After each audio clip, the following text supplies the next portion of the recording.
வணக்கம். நம்மளோட சிறகடிக்க ஆசை சீரியலில் அப்கமிங் எபிசோட் எந்த மாதிரிலாம் விஷயம் நடக்க போகுதுன்னு சொல்லி இந்த வீடியோவில் பார்ப்போம். மீனும் அவங்களோட ஃப்ரெண்டும் கறி கடைக்கு போகிறாங்க.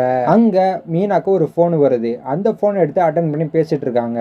அவங்க ஃப்ரெண்டு கிட்ட போயிட்டு ஒரு கறி மட்டும் வாங்கிட்டு வந்துரு அப்படின்னு சொல்கிறாங்க. அவங்களும் போயிட்டு கறி வாங்குறாங்க. மீனோட ஃப்ரெண்டு அந்த கறி கட்டுறோட ரெகுலர் கஸ்டமர் போல். அவர் என்ன உங்களை பார்த்து ரொம்ப நாள் ஆச்சு அப்படின்னு கறி கட்டுறவர் கேட்குறாங்க. அவர் சொல்கிறாங்க, ஆமாம் கொஞ்சம் பூ வெட்டுருக்கு, கொஞ்சம் பிஸியாக இருந்தேன், அதனால் வர முடியல அப்படின்னு அவங்க சொல்கிறாங்க. அப்படியாம்மா, சரி சரி அப்படின்னு அவரும் சொல்கிறாரு. அதுக்கப்புறம் மீனா ஃபோனு வருது. மீனாக்கு ஃபோன் வந்த உடனே, என்னம்மா யாருக்கு கறி, உங்கள் வீட்டுக்கு விசேஷமா அப்படின்னு அவர் கேட்குறாரு. இல்லைங்க எனக்கு இல்லை, என் ஃப்ரெண்டுக்கு, அவங்க தான் அங்கே பேசிகிட்டு இருக்காங்க பாருங்கள், அவங்க தான் அப்படின்னு சொல்கிறாங்க.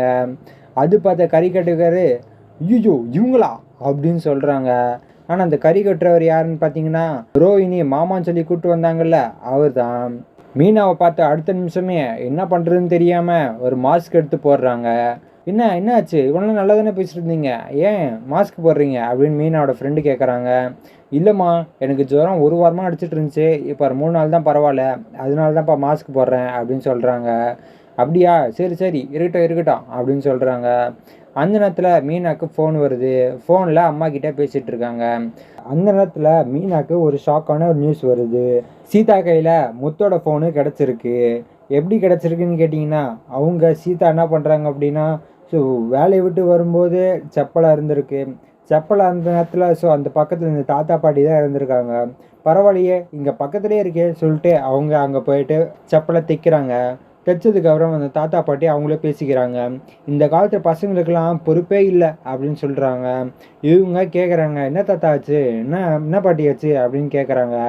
அதுக்கு இங்கே பாருமா, இங்கே ஃபோன் ஒரு பொண்ணை விட்டுட்டு போச்சுமா, மதியானம் ஒரு பொண்ணு வந்துடுச்சு, செப்பல் தைக்க சொல்லிச்சு, தைச்சிட்டு ஒரு ஆட்டோ வந்துச்சு, அவசர அவசரமாக ஏறி போச்சுமா, ஆனால் அதில் ஃபோன் கீழே விட்டுட்டு போயிடுச்சு அந்த பொண்ணு. சரி அந்த பொண்ணு வரும்னு சொல்லி அந்த ஃபோனை எடுத்து வச்சுட்டு போனேன், அந்த பொண்ணு இன்னும் வரலம்மா அப்படின்னு சொல்கிறாரு. ஏம்மா அந்த பொண்ணை எப்படி கண்டுபிடிக்குன்னு தெரிலம்மா, ஒரு நாள் முடிஞ்சால் நீ கொஞ்சம் கண்டுபிடிமா. சீதா கிட்ட அந்த தாத்தா பாட்டி ஃபோன் எடுத்து கொடுக்குறாங்க. சீதா ஃபோன் எடுத்து அன்லாக் பண்ணி பார்க்கும்போது அது முத்தோட ஃபோனு. முத்துவும் மீனாவும் ஃபோட்டோ டிபியில் இருக்காங்க.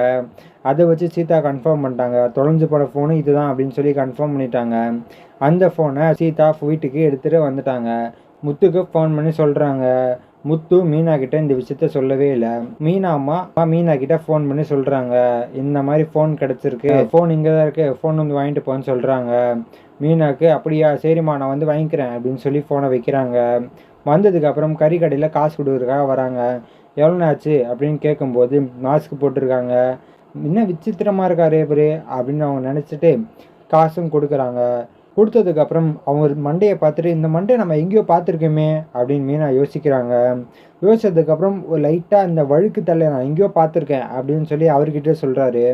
என்னம்மா என்ன மாதிரி எவ்வளோ பேர் வழுக்க மண்டையெல்லாம் இருக்காங்க, அவளை யாராச்சும் ஒரு ஆள் பார்த்துருப்பேம்மா அப்படின்னு அவர் சொல்கிறாரு. இல்லை இந்த மொட்டை தலையை நான் எங்கேயோ பார்த்துருக்கேன், அது என் குடும்பத்திலே வந்திருக்காங்க அப்படின்னு சொல்கிறாங்க. அப்படியா தெரியலையேம்மா யார் அப்படின்னு கேட்குறாரு. அது தெரிலண்ணே அப்படின்னு சொல்கிறாங்க. ஆமாம் நீங்கள் எதுக்கு மாஸ்க் போட்டிருக்கீங்க அப்படின்னு மீனா கேட்குறாங்க. அதுக்கு அவர் சொல்கிறாரு, எனக்கு ஜுரமா அதனால நான் மாஸ்க் போட்டிருக்கேன் அப்படின்னு சொல்கிறாரு. பரவாயில்ல கொஞ்சம் மாஸ்க் கழட்டுங்களேன் அப்படின்னு கேட்குறாங்க. ஐயோ இல்லைம்மா அது பண்ண மாட்டேம்மா, அது எனக்கு தும்பலாம் வந்துட்டுருக்கு, அதனால நான் மாஸ்க் போட்டுக்கிறேம்மா, கஸ்டமருக்கு ஏதாச்சும் ஜுரம் வந்துச்சுன்னா அப்புறம் என் மேலே பழி போட்டுருவாங்கம்மா, நான் பண்ண மாட்டேன் அப்படின்னு சொல்கிறாரு. மீனா இல்லை நீங்கள் ஓப்பன் பண்ணுங்க அப்படின்னு சொல்கிறாங்க. சரி இதுக்கப்புறம் எந்த மாதிரி விஷயம் நடக்க போகுதுன்னு சொல்லணும் அடுத்த வீடியோவில் உங்களுக்கு அப்டேட் பண்ணுறேன். அது வரைக்கும் நம்ம சேனல் சப்ஸ்கிரைப் பண்ணி பக்கத்தில் பெல் ஐக்கன் கிளிக் பண்ணி வச்சுக்கோங்க.